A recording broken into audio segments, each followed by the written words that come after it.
So the bottom one is basically when your flash goes off, your modelling light will always stay on. But in some instances, it's quite helpful that as the flash goes off, the modelling light goes off with the flash and it plunges you into darkness and then it flicks back on again. So in a case, say you're photographing an animal, for example, yeah? If you're photographing, say, a dog or a cat, those audio bleeps for when the lights charge up, that might start annoying the animal, yeah? So when it charges up and it goes blip, and you hear it's recharged, that might really annoy them and sort of scare them. So one way you can do this is, so when the flash goes off, the light will go off and then it will just come back on. And when it comes back on, it's been recharged. It's as simple as that. At the end of the day, the flash is probably going to scare them anyway. So now there's the ones at college have also got an additional switch on them, which will say, it will probably say cell, C-E-L-L, okay? And what that is a light cell. Now my ones have got a separate, they've got this big gadget here. So this is a photoelectric cell. So if you switch the switch down that says cell on the ones at college, or you plug this device in on mine, it means that one light will effectively talk to another light. So when one light flashes, it will immediately make the next light flash, and it will be so fast, that connection between the two lights, or 3 lights or 4 lights, however many are plugged in, it will be so fast that you will actually manage to get both of those flashes or 3 of those flashes, no matter how many you've set up, you'll get them all recording on your camera at the same time. Okay, right, so the front of the camera is like camera, so light. Anyway, front of the light, here we go, guys. So this is the business end, all right? So mine pull off here. My lights have got these 2 thumb screws to release this. These lights, incidentally, if you get some in good condition, these are like battleships. These go on forever. Whereas the later lights that Bowens made, really didn't kind of last quite as long. There's a little switch at the side here that you pull back, and then basically you have to twist the reflector and it comes on and off. It's pretty straightforward. But on this, literally, you've got these 2 screws, and then your reflector goes on here. I don't know, can you just show that here, Jess? There's a gap all the way around here. Yeah, so when that goes on, the clips go either side. You need a bit of a wiggle. That's it.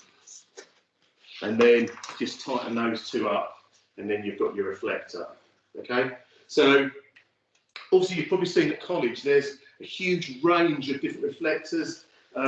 This is what we call key light. So this would be if you're like trying to replicate the sun, and you've got this extended up quite high. So I'm going to pull that back and kind of have this mimicking the sun, bit of sunlight coming down like this, down at your subject.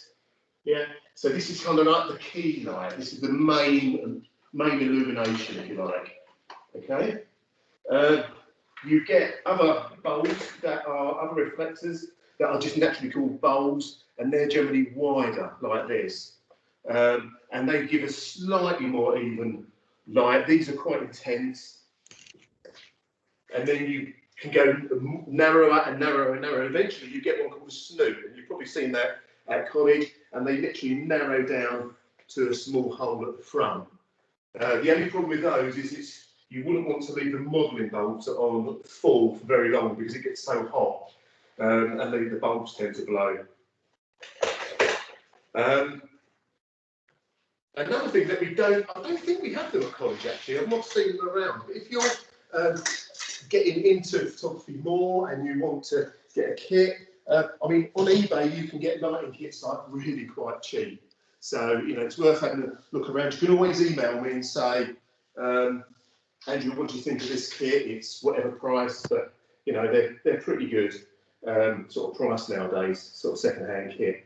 But a lot of people use brollies. we use these umbrellas. Sometimes they're more round. These ones are square. Some of them you can shoot through. So on this one, for example, I can take the silver coating off here. They just unping off, as you can see. And then I can actually put this onto my light and then shoot through the light, a bit like a softbox, so that you get a nice diffused light. Or you can do it the other way around and spin your light around this way, and you'll slide it in that way. And because you've got the silver on, the light won't go through it, so the light will hit this and then it will reflect backwards, so it will illuminate Jessica effectively. Has everyone kind of got that? Can you all kind of see what was going on there a bit with that? Yeah. Yeah.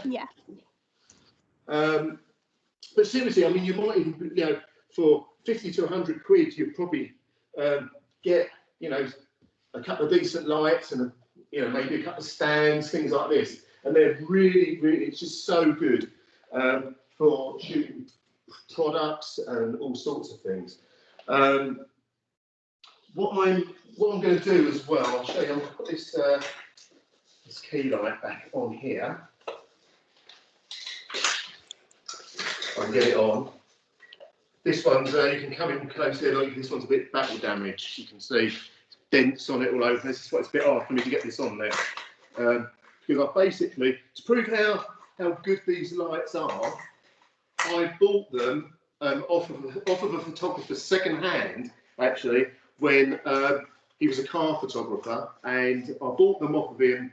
It must have been 25 years ago, 24 years ago, something like that. And I bought them off of him for £50 a light back then. And at the time, they were the strongest power ones. The ones at college, they go up to a maximum of 750 watts of power. These Bowens Mono Golds are 1200 watts each. So, and I've got 4 of these. And yeah, they're like battleships, like I say, they're just lasted me all that time. They're very rarely gone into repair. They're just really, really good. Now, if you don't have the money for if you've got the money to just go, you know, get a couple of lights and you can do things, but you don't have the money for the reflectors, other additional things like soft boxes, what we can do is we can let me just put something here. Basically, you can get like a roll of this kind of trace. This is quite relatively cheap, just like the gels, just like the colour gels we're looking at. And literally, if you put that over your the bowl, over the reflector, it effectively becomes very similar to a softbox. So obviously not such a large area, especially if you can shoot a reflective object. I just use clothes pegs to peg them on. So you can peg one on there, and you can peg another one on here. You can peg them underneath if need be. But it's quite good because of the clothes pegs have got that little round dip in them. It fits nicely over the lip. Here, a lot of people use tape, but as the light heats up, it becomes a right sticky mess and not brilliant. Okay, so but yeah, so it works really well as a diffuser. And the same again if you're putting coloured gels on, you can just clip them on and so forth. Okay, so you might have seen, I think it's a lot of second years were mucking around with coloured light in the last unit, and you know the tape heats up and then it falls off and it's a right pain. But these are fine and just kind of stay on there. Right, is there any questions so far on that, guys? No, sounds good. Yeah, cool. Okay, now there's one more thing with the lights. When you were using the lights, this is predominantly for the first years, I guess, but were you, can you see me with that light there, or is that all right, the outside? Can you see me all right, yeah? Oh, it's fine, yeah. Cool. Right, so were you actually using the lights as flashlights? Were they flashing on and off, or were they just switched on? We used like a connector cable from, I think it was from the light to the camera, which plugged in. Excellent. Right. Okay. So, so basically, if you switch these lights on, let's switch it on now. I'll plug this in. I haven't used this for about 2 years, this light, so it's probably going to explode. So let's hope not. Whee! So let's put it there. Like I say, these are hugely high powered, these lights. So there's that over there. That's all right. I can just, as long as we've got this bit in, that's fine. So you can probably see in here how much this has lit up the room just with one lamp. Okay, so what I'm going to do, I'm going to turn my flash down a little bit because it's going to.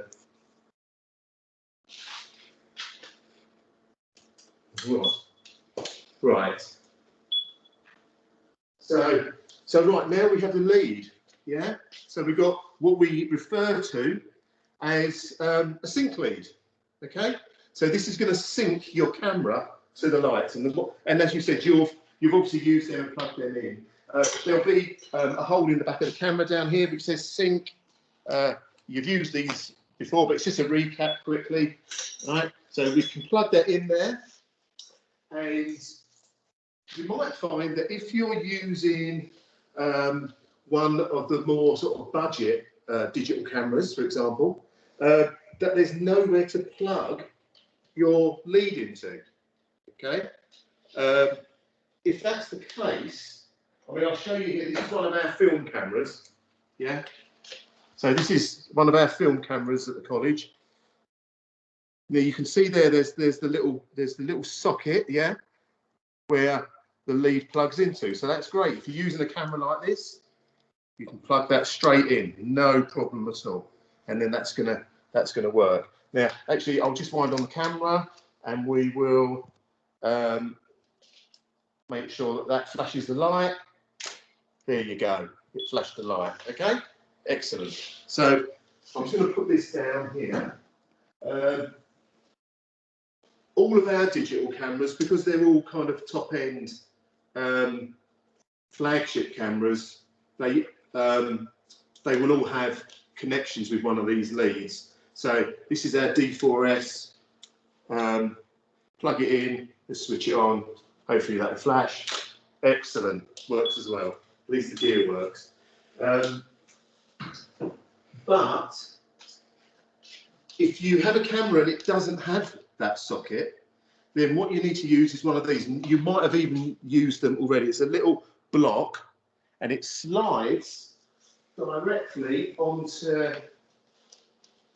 the hot shoe there on a camera that doesn't have that connection. Okay, so it literally slides on, you lock it on there, and then we can plug the lead in there, and then again that will activate the flash. So it depends what camera you've got and what facility in order to plug that into, but you need to make sure. We've got a few of these at the college, these blocks, just so that if you've got a camera that doesn't have one, you can utilise that. So that'd be fine.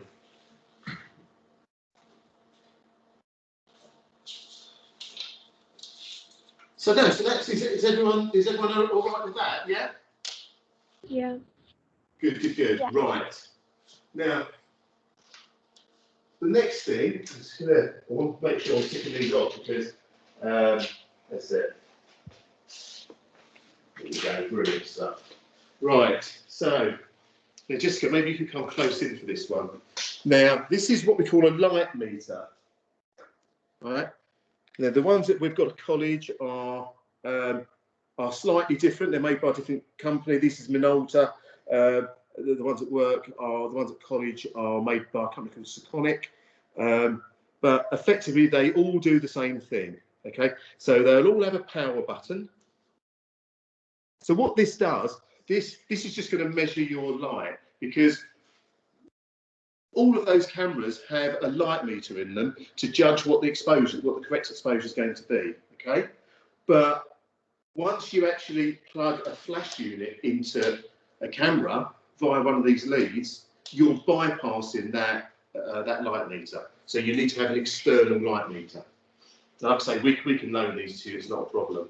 So essentially you're going to switch the power on, Okay. Now down at the bottom here it says ISO. So whatever your camera is set to, that's just the film speed. And do you remember we've spoken about that in a previous session? Yeah. So whatever your film speed is on the camera, you need to set that correctly there. Now, I've got that set to 200 because the last film I used was in fact 200. It was cine film. I'll talk about that a bit later. But you change the ISO if you need to by pressing the ISO button, and then on the side there'll be an up and down. So you just go up and down, and you'll see it changing. There. Okay. So you set that to the relevant speed from the camera. You then, it's got time there. Now the time is your shutter speed. Yeah. So again. More people. Oh, hi Lee. Who else is there? Hi, sorry, my microphone was. Hello, Kirsten. Hello. Hi. Oh, it's like everyone's coming in now. So for seconds, this might be a bit of a recap, but we're videoing it now. So, right, yeah. So where it says time, that says 60. Now that is your shutter speed. Again, that just goes up and down on here, as you can see. 15th of a second, 1/8 of a second, 1/4 of a second, and so forth. So whatever you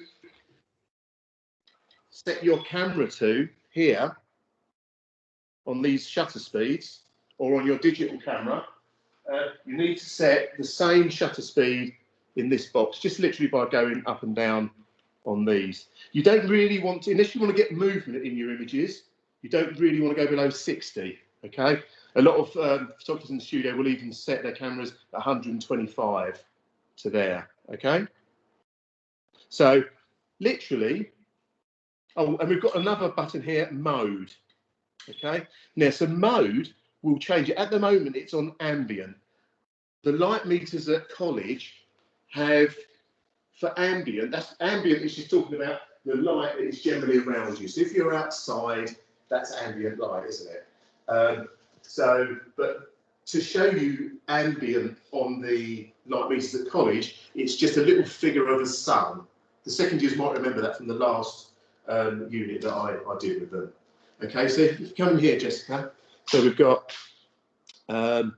this ambient here. If we press the mode, we'll see that's changed. That's changed to cooled. Now, what cooled means is pretty much what it says on the box. I'm going to plug the cooled in. Okay, so there it is. Okay, now once I do that, if I press the button on the side, the big button on the side, that will flash the light, and I'm going to point that right up to the ceiling, like so. And that will, and hopefully if you come in closer, just for the screen, you'll see as I flash it, the light flashes, and it says 22.6. Yeah? Well, it says 226, but because the 6 is small, that is like 0.6. All right, so then all you do, you set your camera to 22.6.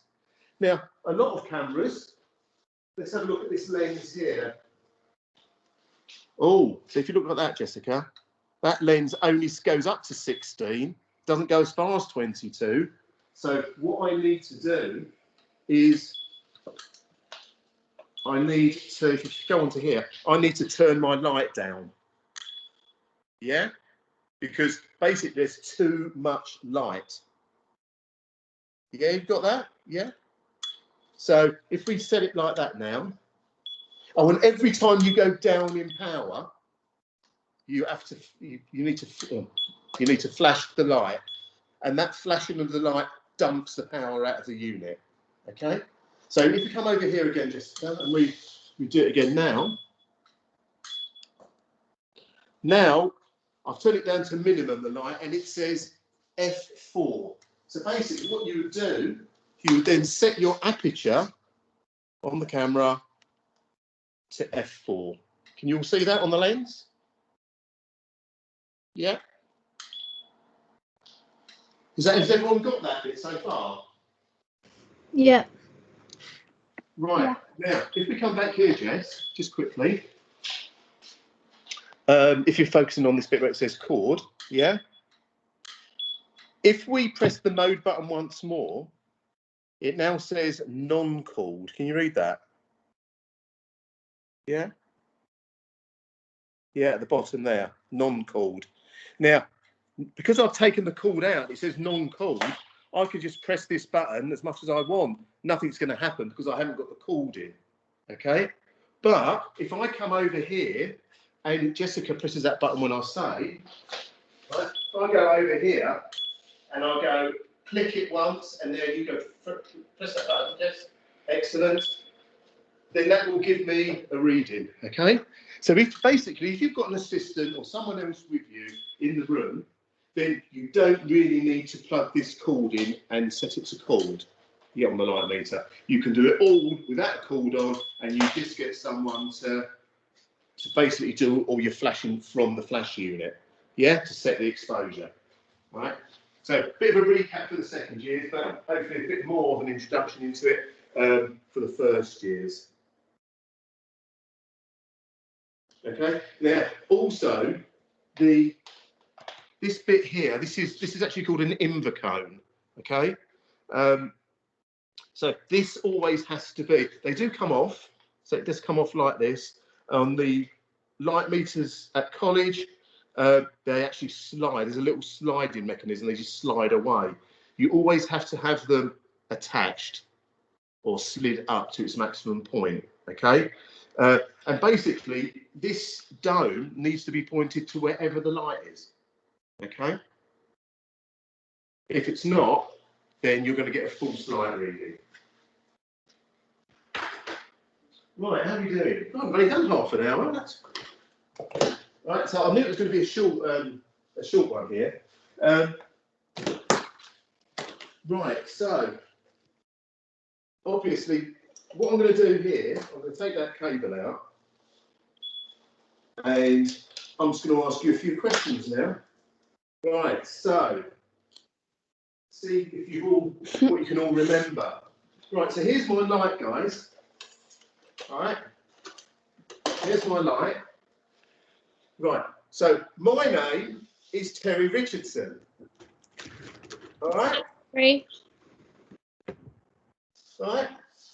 My name's Terry Richardson. I'm standing here with my camera. Hang on a minute, let's get the camera. Standing here with my camera. My model's over there. Oh, so you're going to go over there to the model? Come here, sit down, Dance. Sit down there. Good girl. Sit down. Good girl. Stay there. Right, stay. Excellent. Stay there, Darcy. Stay down. Stay there. Stay down. Good girl. Right, so there's my model. My name's Terry Richardson. I'm going to take a picture of my model there. Where am I going to put my light? Look, my model's even getting restless. She's gone. Where am I going to put my light, guys? Tell me, someone.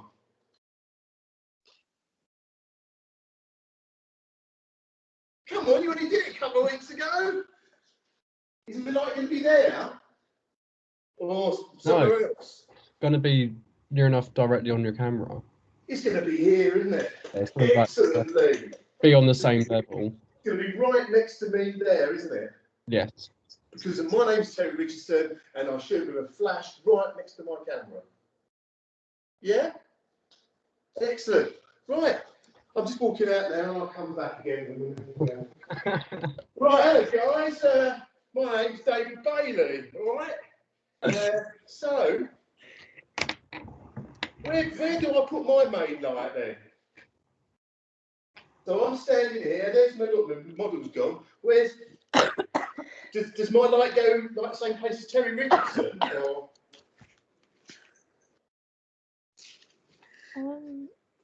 Isn't it like two either side? So at the side.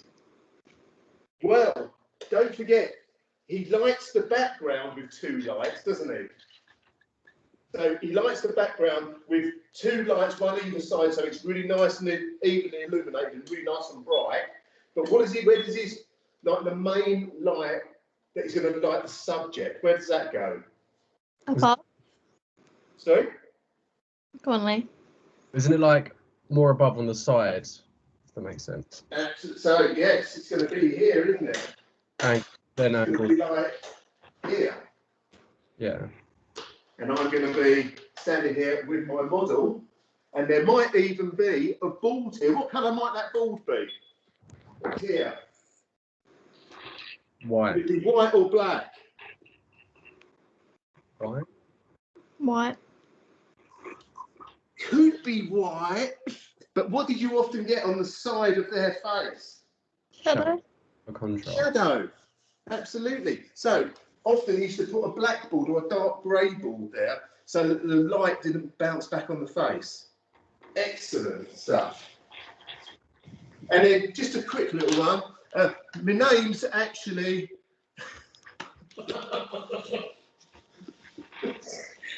right. My name's, I can't do a French accent. My name's Jean-Luc Sif. What distinguishes my background lighting from anyone else's?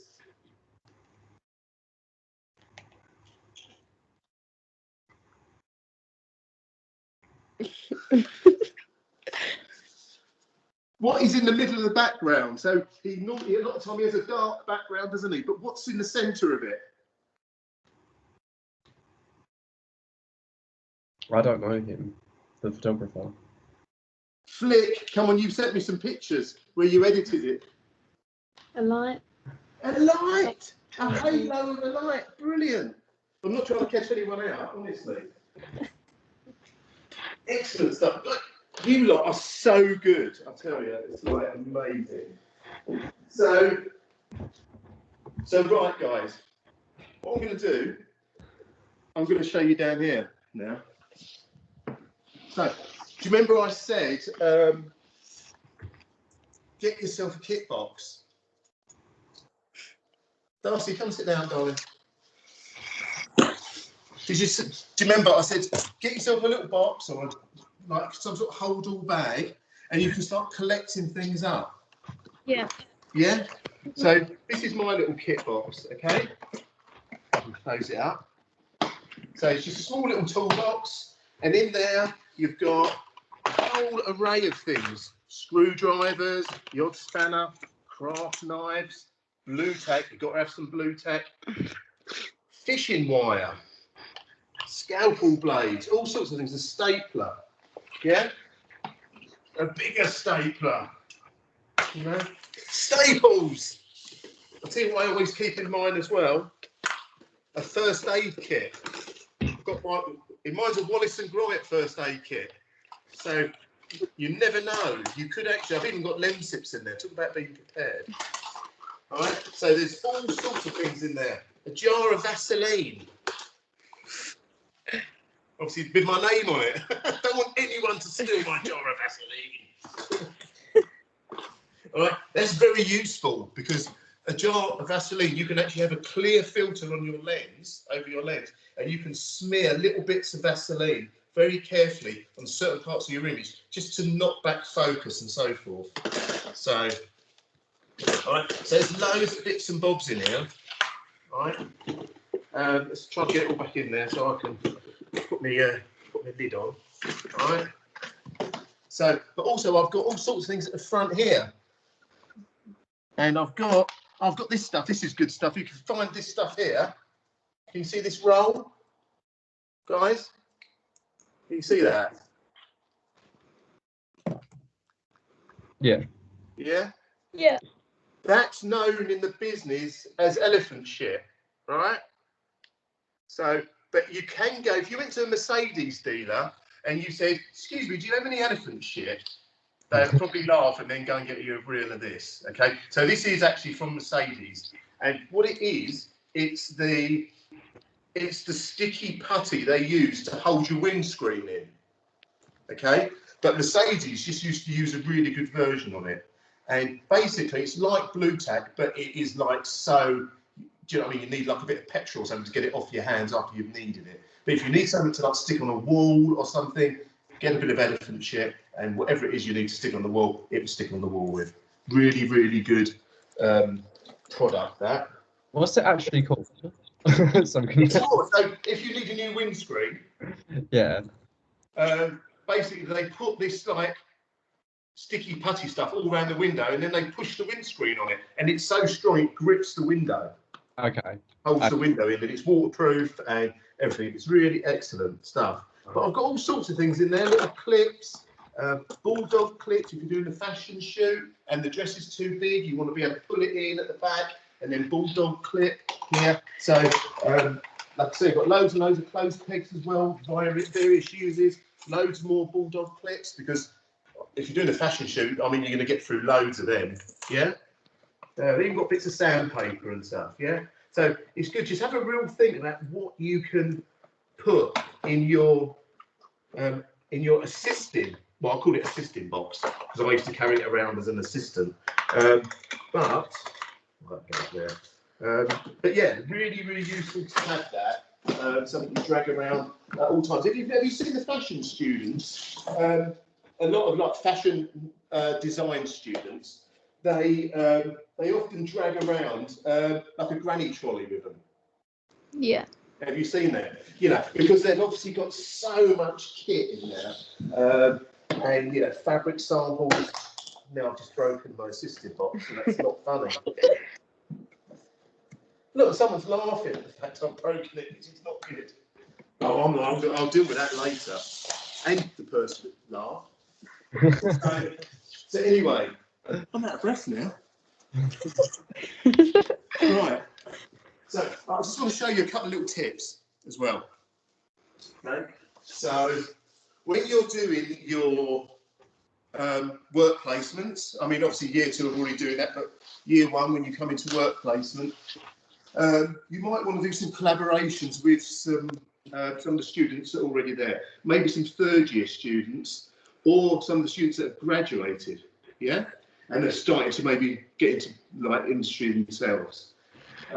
My 2nd years at the moment have been working with a woman called Daisy Whitaker, who was from Steph Butcher's interior design programme.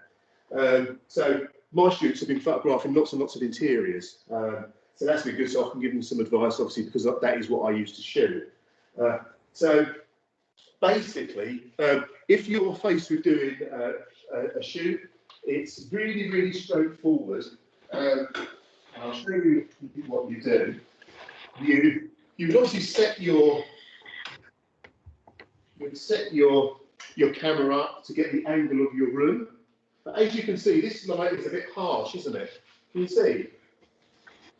Guys, it's a bit harsh. Wherever I point it, it's a bit directional, you know?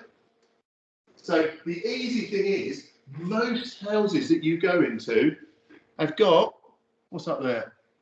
A white ceiling, right, guys? So if you aim your light at the white ceiling, and you can actually take it up really pretty close, sort of like that. And what we'll do, we'll turn this off, Jessica. Right. So if we ignore the light, so we don't actually look directly, if you look into the room, Jess, just so you don't see this light. Okay. And if I turn the light on and off now, you'll see how dramatically that will change. Okay. So at the moment, it's quite evenly lit because it's bouncing off the ceiling. So you can see.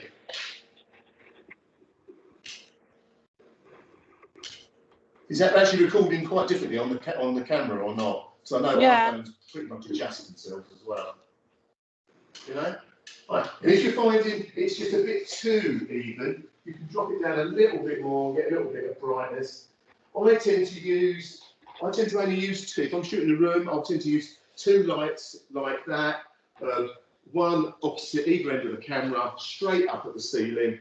And then what I also then do is I put the camera on a slow exposure, so maybe a 1/4 of a second or an 1/8 of a second, to allow some light to come in the windows as well, so it looks a bit more natural. Okay, so it's nice to kind of mix flash with daylight, ambient light, and you get this kind of more natural look. If you want to kind of have a look at any of, there's some examples of the interiors that I've shot. So basically you can go onto my website if you like, just have a look. So It's not a flash website. I never used to get my work from a website, so it was just literally stuck up there almost for the sake of it. But it's, if you type in Andrew D Photography, you'll come up. It's actually just a WordPress site, but it's just like you'll be able to go through and see all the interiors, and then you'll be able to get an idea of how it's lit and stuff like that. And we can talk about, you can always email me and talk about that as well if you like. But what it's always good, as I mentioned with the with this trace screen, it's so handy to have that, because if you just find that the light is just too bright, I'll show you here. If you shine it over onto there, Jessica, you can just literally click that on, and immediately it takes the harshness. You see that? Just takes that harshness off of any direct light. You know, so if, for instance, if you're doing an interior, for example, again, and someone's painted their ceilings black or dark grey, something like that, then you're not going to be able to light. Or if they've painted the ceilings red through some bizarre reason, or even if you're in an old house and you've got a beamed ceiling, because what you will do, your flash as you're lighting the ceiling will get trapped between the beams, and you'll get lots of shadow being cast across the ceiling, right? So you might have to, in some instances, just literally point your light into the direction of the room you're photographing in. But like I say, all you need to do is make sure you look for this trace screen or a softbox, and then obviously it will solve the problem, or make it a lot better anyway. Is there any questions, guys? Are they all gone asleep, Jess? I think they're all mute. They're all mute? Yeah. We're on because we're listening to you, Andrew. Oh, is it that riveting? We were taking it all in. Yeah, you've got a pillow in your duvet. What's going on? Are you going to sleep? Oh my God. Thanks for that. You know your mates are. Right. Okay, so I'm going to flick this back round now. Where was it, Jessica? Thank you very much, Jessica, for that. Thank you. Take a bow. Right, guys, so I'm going to put it there, actually, because then I can come down and talk to you on here. Right, let me flip this on a minute. Excellent stuff. Right, okay, so I know that was a bit of a bombardment of information and facts. Who's that? Oh, right, okay. So she's gone out for a fag. Someone was coming into my house. Right, so yeah, it's, you know, and obviously you've used the studio before, you've used the lights, but hopefully this will give you something. We're recording it. I missed the very beginning, so I apologise for that. But hopefully, what I'll do, I'll stick it onto your Canvas page or pages, and then just if you kind of think, oh, actually, I just want to just bolster up that bit of thought, then you can go on there and have a look. But you know, I think the thing is with studio lighting is, although we're looking at these particular individuals, you know, people like David Bailey, Jean-Luc Seif, you know, Patrick de Machelier, whoever we were looking at, I think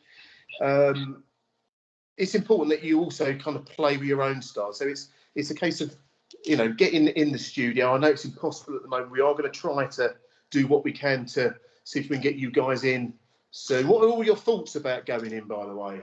Yeah. Are you kind of raring to go, or some of you like thinking, bugger that, I'm not going in there?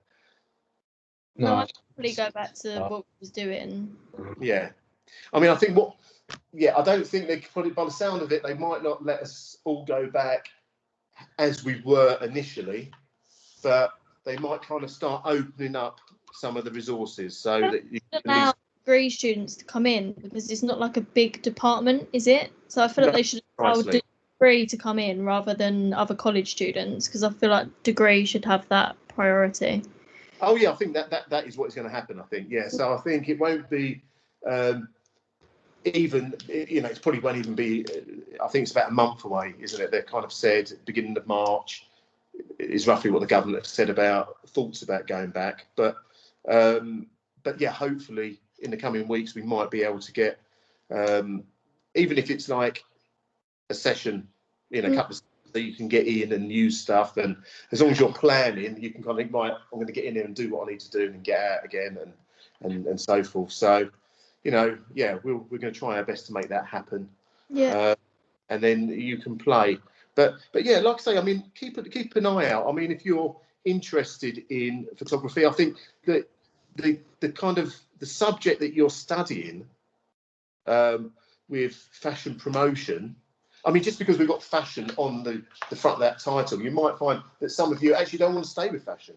Some of you want to, so obviously a lot of you will, but other people might just think, well, no, I'm interested in fashion, but I just want to get into like marketing and PR in general.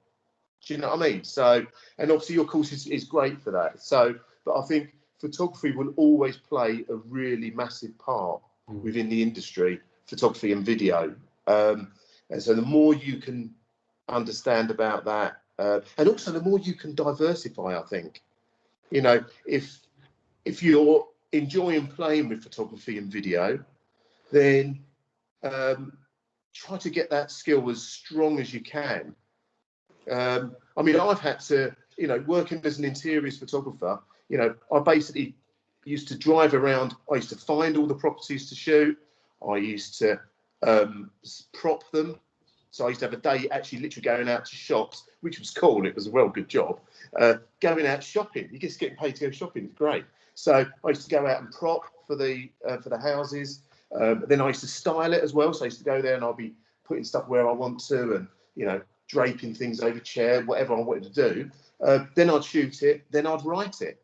So I used to offer the entire package. And in fact, I still would. We weren't locked down. I'd still be doing it during the holidays. But it's really good to have those range of skills. Try not to pigeonhole yourself, I think, because in this day and age, I think it's important that if one side of your business kind of drops a little bit, gets a bit quiet, then you hopefully got other things that you could be doing. I mean, that's why I did what I did with the interiors, because the magazines used to, I used to find a house, they used to then say, oh, well, we'll find a journalist and we'll get them to get in touch with you and so forth. And then I thought, this is a bit stupid. I might as well get paid for the lot, you know? So I just started doing the lot, you know? And it's really good to be able to be flexible like that.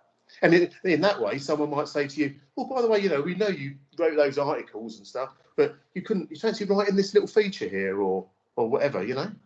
So really, really good to do that.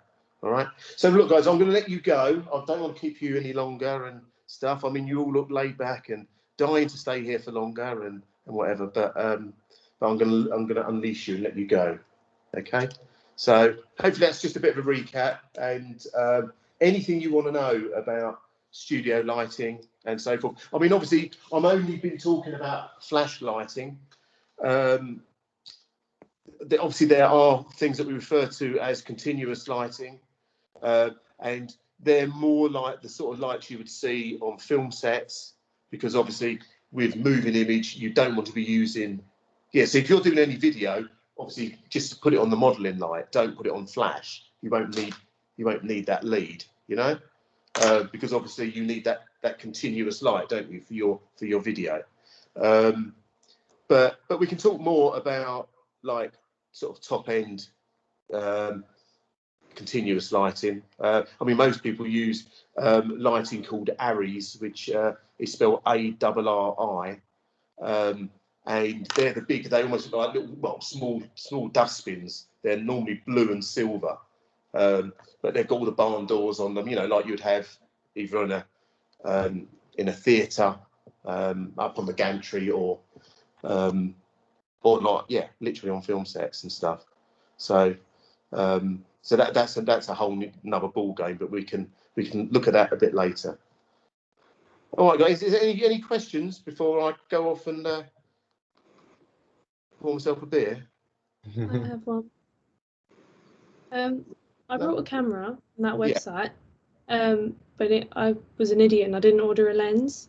Is there any particular lens I should look for, or would it be any of them? What sort of camera is it? I've got it here. I got the Nikon D100 thingy, one of these ones. I don't know. Put it right up close so I can see it. All right. Okay. So what's on the? Show me the top of it a minute. Oh, so it's got manual settings on it as well. Yeah. Got a manual- yes. Oh, right, okay. Right. So actually, I mean, this is what I was saying to Lee the other day, wasn't I, Lee? About what you'll find is that if you bought that camera you've got there as a kit, the lens would be totally plastic and would be not very hard wearing at all. Yeah, and optically, it would be pretty poor, really. All right. So the main thing is, is get yourself a camera body like you've got, and then buy a slightly more expensive lens. You don't have to spend huge amounts of money, but presumably, are you looking for a zoom lens? So you're looking for one that's got a bit of a range to it. Yeah, kind of. Yeah. Yeah. So I mean, where did you get that from? Just by website, you said the MPB oh, one? MPB. Yeah. Oh, okay. So yeah, so if you go onto there, and they are really reasonable. Was it good condition and everything? Yeah, it was excellent condition, and it was like £119. So Excellent. So if you go on there and you look for a lens that's, if you're looking for a zoom lens, probably maybe something like Nikon did a 24 to 85 lens. It depends how much money you want to spend. That's the main thing. Because you know, with lenses, the price can escalate into literally thousands. So so you can start quite low. Yeah, the ones that I think if you looked for something like a 24 to 85, I think they even do a 24 to 120, which isn't a bad lens as well. That's quite good, and that should be fine. What you ought to do though, just make sure, because I'm not familiar with that particular model, but just it might be worth googling. Just put in the model, and when you see a lens that's the right price, just type in, is this camera compatible with that? It should be. It shouldn't be an issue at all.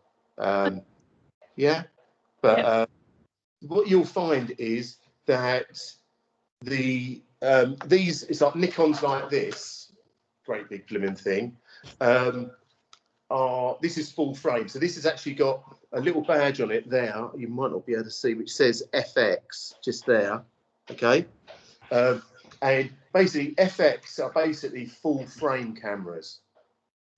Okay, so that means that the sensor in the back is the same size as this older film camera, which took 35mm film. So basically, the frame sensor is the full size of the film frame. Okay, your camera, and in fact my digital camera that I used to use for work, are what we refer to as crop frame cameras. Okay, now full frame cameras aren't better than crop frame cameras; they're just different. Okay, so a Nikon crop frame camera like yours, on the lens it will be called a DX. So it won't be FX, it will be a DX lens. Okay, now you will be able to fit full frame lenses onto a crop frame camera, but all it does, it makes them a different length. Okay, so actually if I kind of try to explain it, I'm going to so if I show you this just really quickly, this will give you a bit of an idea. Right, so this is a film camera, yeah?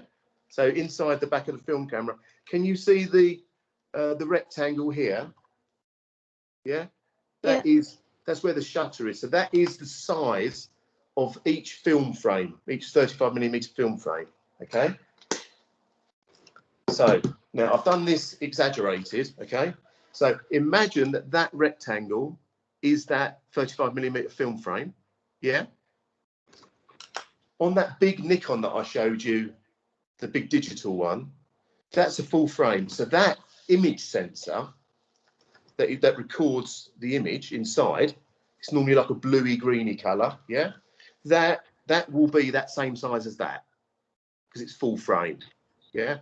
Now a crop frame sensor will be smaller, and it will be like the smaller square. Okay. Yeah. So if you imagine that, say a standard lens on a 35mm camera is a 50mm. Okay, so if you're shooting with a standard lens and it's a 50mm, yeah, to cover from there to there, this whole big frame here, yeah, you following this is getting a bit technical, isn't it? Yeah, but so basically, what if you imagine this smaller square is kind of, that's why we call it a crop sensor, because it's cropped into this. So if a 50mm lens produced an image this size, yeah, because this is smaller, so say, look, say for example, I'm going to draw something here. I'm going to go, there's a person on a bike here. I'm rubbish at art, I'll tell you, but anyway, so there's a person riding a bike. That doesn't even look like a person, right?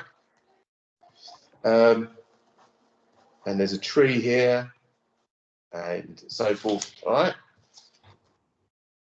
There's some trees here, and hang on a minute, you'll give me time to spend. I'm really like particular when I'm doing my art, all right?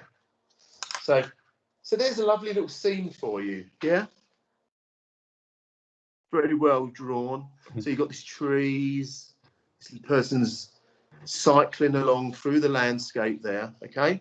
So with a full frame camera, you're going to capture you're going to capture everything. Big tree over here, these trees and that tree. But if you put the same lens on a crop camera, because the actual sensor is that much smaller, it's basically going to crop into it. Do you know what I mean? Yeah. So it's the same lens, but because the sensor's smaller, it just crops that little bit. That's why we call it a crop frame. Okay. So basically, for the crop frame camera to be able to see all of this area, yeah, you have to have a bigger lens. All right. But basically, what it does is the crop frame lens needs to be multiplied by 1.5. You could just write that down. Crop frame camera. If you use a crop frame camera and a full frame lens, so for instance, you could use the lens off of this old film camera. It's manual focus. You have to focus it yourself. But at the end of the day, it's going to be a far more superior lens than the one on the digital camera. Yeah. So you could use that old lens, but it will crop into the image because you've got this crop camera. So basically, you have to multiply the length of the lens by 1.5. So whatever lens you put on your camera, if it's crop frame, you have to multiply it by 1.5. So that's easy to do on a calculator, don't you? So if it's a 50mm, it basically becomes half as long again. So it become a 75mm. Yeah? You kind of following that or not? Yeah, ish. Yeah, it's making a lot of sense. Yeah. So basically to get the whole scene in, you'd have to put a 75mm on, not a 50mm. Yeah, to get the whole scene. Yeah, but you know, there's good advantages over with crop frame than full frame. Full frame cameras are absolutely superb because that's what industry standard is now. But if you bought a 200mm lens for your camera, so you could photograph things off in the distance, if you put a full frame 200mm lens on a crop frame digital camera, now bearing in mind you can get a 200mm lens, like a manual focus one, for 50 quid. Yeah, if you put that 200mm lens on a crop frame camera like yours, Flick, your camera would turn it into a 300. Yeah. Now, what you need to bear in mind is that a 300mm Nikon lens, full frame, that is about £3,000. So having a crop frame camera, because it extends the length of the lens, if you're using full frame lenses, that is, yeah. And you can tell the difference, because if you pick up a Nikon lens, for example, and it says DX on it, it's going to be crop frame. So it won't alter at all. It's made for those crop frame cameras. Yeah. But if it hasn't got DX on it, then it's full frame. It won't even say FX on it. It won't say anything. It will just say 50mm or whatever. Yeah. So if it says DX, it's built for a crop frame camera, and those you can't use on full frame cameras. Here, the DX lenses. All right. So, and what you find is that a lot of people shooting video will have a digital camera, but they will shoot on a manual focus lens, because for video, videographers love 50mm lenses because it gives a nice perspective. And you see with a lot of when you're watching a film and you're seeing quite a close-up of someone's face, the background is always predominantly blurred. It's a bit like you there, Lee, at the moment. You've got a lovely blurred background behind you. And they get that, even like Hollywood, they get that by putting a 50mm manual focus lens onto their film camera. Yeah. So yeah, manual focus lenses are like, just because they're old, they are like, and optically, they are superb. They're much, much better, far superior. But the only downside is you have to focus it yourself. You can't rely on that autofocus. Yeah. So, but what I would say for you, Flick, is with that type of camera, I would personally look out for a DX lens. But yeah, I mean, have a look on that site. You can always email me if you find something. Just copy the link, send it to me, and I'll have a quick look. And they generally, to be honest, they generally don't sell all the shit stuff because there's no money in it for them, because those really plasticky lenses were like 30 or 40 quid new. Do you know what I mean? There's just no. So pretty much all the ones you would see there are, but go for one that says DX. Okay. Yeah. That was a bit long-winded, but hopefully that gave you a bit of an insight into kind of FX and DX. Yeah. Thank you. Yeah. Yeah. Sorry to be so technical. It's really boring, isn't it? But. Andrew, do you reckon you have to make like an essentials list of like things that you think you could use, like inexpensive and like a cheaper alternatives for like cameras, lights, like that sort of thing, or things that you sort of like recommend? Yeah, that's a good idea. Yeah. Because so I can give you two options: expensive one or a non-expensive. Yeah, or just you're millionaires or whatever. Yeah, because obviously I don't really know what I'm sort of looking at, so I don't want to like email you back and forth for like everything. So maybe if there was sort of like a list of things that you sort of like recommended that weren't too expensive, or things that are expensive for people to spend more. Yeah. I think that might be helpful. No, absolutely, yeah. Yeah, that's a good idea, because there's some good bargains to be had out there as well. If you're in the market of getting a camera for, say, a second-hand camera and spending maybe up to 300 quid for the body, I mean, this camera here, as I said, this big, huge lump, even without the lens, they're £5,000 new. Okay, probably in about 4 years' time, that'll be worth £250. Yeah. Because digital gear plummets in value. It really does. That camera, being a film camera, will hold its price now. That's probably about £500, and that will hold its price and not really go down anymore. It'll probably go up a bit. You know, if you don't mind buying second-hand, you don't mind buying even older, then if you can find good condition ones, I mean, these cameras are built like, do you know what I mean? They're built like tanks. So just because, I mean, the one I use for, this is a D4S, mine is a D2X, so it's 2 before this one. I paid £5,000 for mine 15 years ago. Like, gold. Mind you, that was with the lens as well. It's with a 1,500 lens, I think it was. But now that camera without the lens is worth about £150.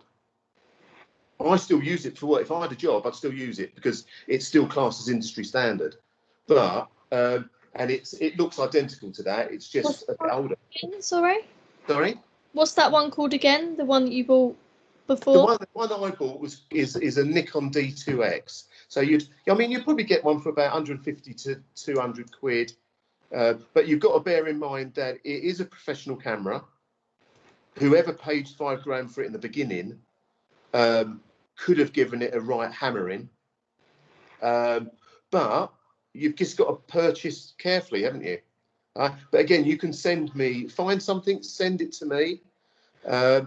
I mean, what Flick's got is great because that's probably only a couple of years old, even if that. Do you know what I mean? That's probably really fairly recent. And it's great to have a camera that's nice and light that you can carry around with you and do stuff. But if you're looking for a more professional digital SLR, then, I mean, to be honest, we didn't buy this new. We bought this from MPB again. And this was £3,000, so it was £2,000 off the asking price, and it had only taken something like about 400 pictures. It was really low shutter count because you need to look on that when you're looking at cameras on MPB. They will say to you, it will tell you the shutter count, especially of the more professional models, right? And if it's like into the hundreds of thousands, then don't touch it, you know. I think my work camera's done about 110,000 actuations, they call it, but effectively it's taken 110,000 pictures. But that's still going like that. I mean, it looks brand new still. There's nothing wrong with it. But as soon as if you see one, it's cheap, but it says 250 actuations, don't go near it. There will be people that have got loads of money and they like changing their cameras and keeping up with the Joneses, and they will trade them in. So if you find one with a low frame count and it's cheap, then jump on it. Yeah. So, I mean, I bought a D2X actually so you're welcome to borrow it and try it out. I bought it for BA Photography during the last lockdown. And so it looks identical to this, but it's just older. It was £300, but it had 2 lenses with it. So it had couple of £100 worth of lenses with it, plus the camera, and it's really low shutter count as well. So it's, do you know what I mean? It's bargain. Do you know what I mean? But you just got to purchase carefully. I think the main thing that I get like stuck on what to purchase is the lenses. Yeah. Because they have all these numbers on there, like, yeah, wow. The best ones, okay, are if you're looking at zoom lenses and you see a zoom lens for sale, and normally what they'll do, they'll give you the length of the lens. So it will say, for example, 24 to 85 or 24 to 120. So that's the range, 24 millimeter wide angle through to 120 mil. Bearing in mind that 50 is kind of standard, so it's like going either side of it. Then after those numbers, it will say an f-stop number. It will say an aperture number. yeah, and it might say something like 3.5, and then it might say dash 5.6. Okay, but what that's basically telling you is that when you're using the lens, the minimum aperture, so how much the lens will open up as wide as it can go, the hole in it. When you're shooting at the lower number, 24, so if it's like this, let me just write on here just so I can do it, just to make sure you don't get confused with it. So it could be 24 to 120, say for example, and then it might say 3.5 to 5.6. Okay, so it might say it sort of like this. You can read that. So it might say 24 to 120, and it will have those numbers after. Okay, so these are obviously the apertures here. So 3.5 would be the minimum aperture, or well, the maximum aperture actually. The bigger the hole, the maximum aperture for the 24 part of the lens. But if you then went to 120, then the maximum aperture that you'll be able to use is, and it would happen automatically, it happens automatically through the camera, but then it would be 5.6. Okay. Right. Now, a lens that has got multiple numbers here, like these, will always be a cheaper lens. Okay. The professional lenses will usually say, they won't say that range, there will be one figure, like you might say f4, for example, or the really good quality lenses will say 2.8 on them. So if you see a zoom lens and it says 2.8, then that's a professional lens. So, I mean, the one that I shoot on for work, that's a 17 to 55 2.8, and that was £1,500. But now, because it's so much older, do you know what I mean? You go on MPB, you'll probably pick that up, at a decent price. But lenses, you'll see, lenses do hold their price. The cameras plummet, but the lenses, because you can use them on whatever camera, they hold their price more. Yeah. Yeah. Okay. So, and basically, the higher that number, the higher that f-stop number, that is just means the darker it's going to appear in the viewfinder as well. If you shoot on a 2.8 lens and you look through the viewfinder of the camera, that is going to be like really bright. But you shoot on a lens that's 5.6 as the maximum aperture, it's going to be dimmer. Yeah. Yeah. But yeah, we can talk about it more if you find things and whatever. But that's good. No, that's a good thing though. Yeah, so I'll do an essentials list. Yeah, cheap but good, and more expensive. Yeah, brilliant. Okay. Has anyone else got anything? Any questions or? I got one. Go on then. I got flash guns. Yeah. Like, is there like a massive difference between each one, if that makes sense? It is quite it's quite a wide range. Yeah, because I'm there and there's like, I mean, all I could imagine is like a different like power of lighting, but then they'd all change power of lighting, I presume, anyway. Yeah, I mean, yeah, the ones that are the same make as the cameras. So if you bought a Canon, the Canon flash, well, they call them speed lights, don't they? The Canon speed light would be, it's better because it's been designed for those range of cameras. The same with Nikon. So there's some like light metering functions that might not work if it was kind of almost like a third-party make, other than Nikon or Canon or Sony or whatever brand you've got. So I'd say it's always quite good to go for, if you're looking at digital SLRs and you're going to get a flash, then yeah, definitely get one maybe that's the same make. But you can get them. Yeah, you can get them really quite. I've not looked up actually at MPB, to be honest, to see what sort of prices they do them for. To be honest, have you looked? Or Yeah, they're not like that, like expensive or anything like that. But I've only worked with like flash guns like once or twice. yeah, I like working with them, so I wanted to get one to like just play around with some more. I mean they're interesting to use because obviously if you use them outside, see if it's really sunny and then you light your. I mean you've probably seen that maybe if you light your subject with flash and it's sunny outside, what it does, the flash is so bright compared to the outside light.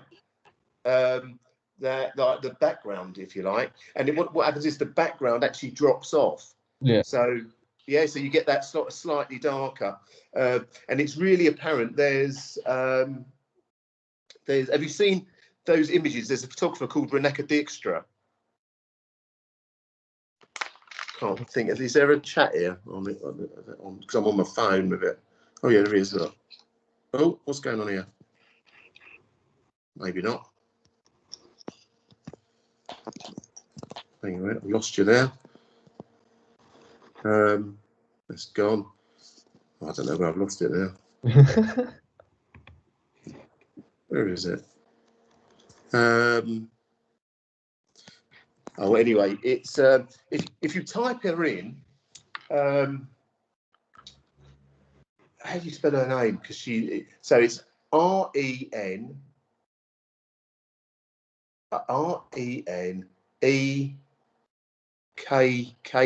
something like that. And then a surname is Dijkstra, so it's DIJKS, something like that. Yeah, if you type that in, it'll probably come up. Yeah. It might not. But she photographs people on the beach, like these sort of really deadpan images, and you see that they're kind of lit with flash, but the background's all dropped off, and it's that typical look that you get with that. So I was just going to have a quick look here, actually, to see.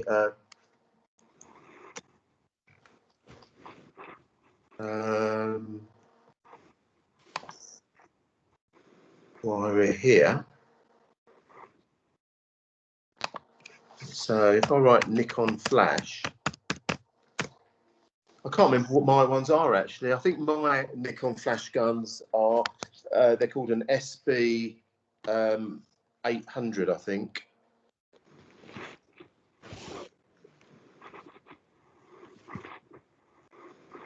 Or speed lights I need to write.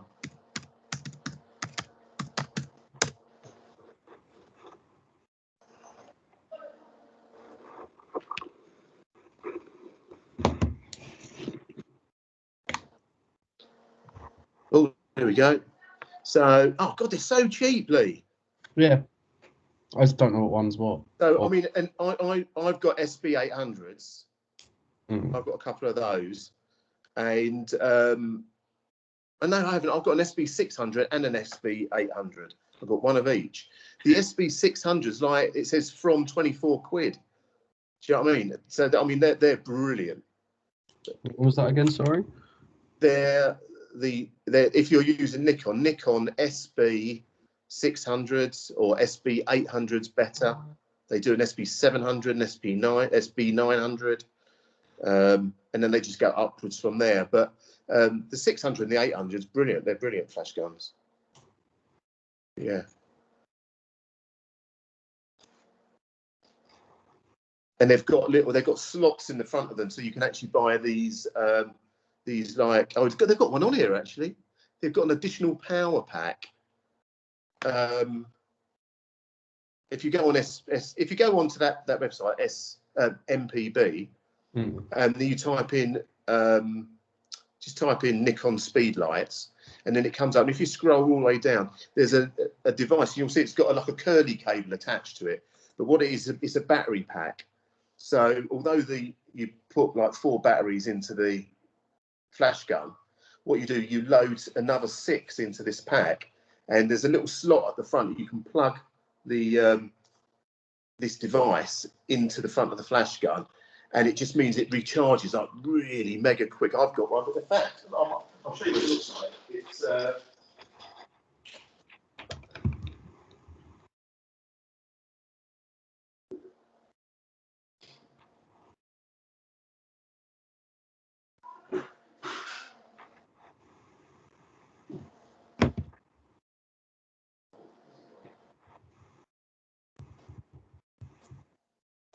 yes, it's one of these. Oops. It's one of these. It's I haven't got the flash gun because that's buried in my bag, but it's just a little slot. There's a little cap that comes off. You pull the little.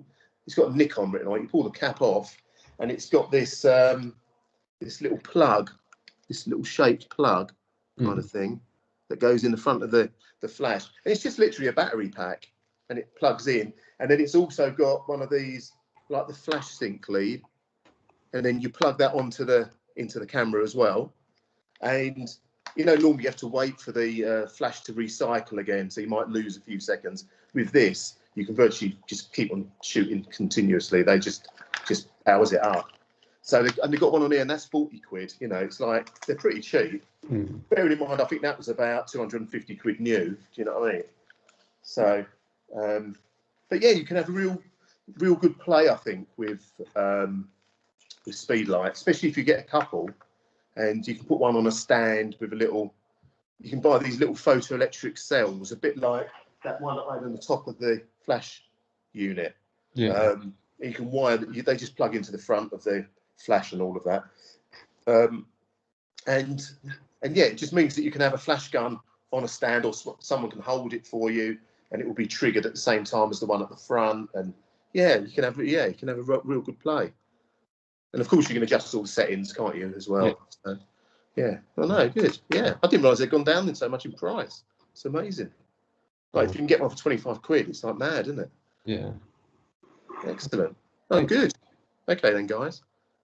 Brilliant. Anyone else got any quick questions or? No? Excellent. All right. Okay. I've actually got a meeting with your tutors, actually. So about well, obviously this year we're going to try to give you as much help as possible, and I'll be sort of dipping in and out of different things for all the whole year groups, you know. So just to give you a hand and do stuff. But for next year, really, obviously you're going to be in year 3, and you guys are going to be year 2s, aren't you? And it's so it's important that you've got that support there as well, photographically. And I just need to talk to them about how we're going to manage this. So, yeah, good. Nice. All right, guys, well done. Thanks a lot. Thanks for coming. Well, thank you. Thanks. All right, and we'll catch up later. All right, cheers then. Bye. Thank you. Bye. Bye. Bye.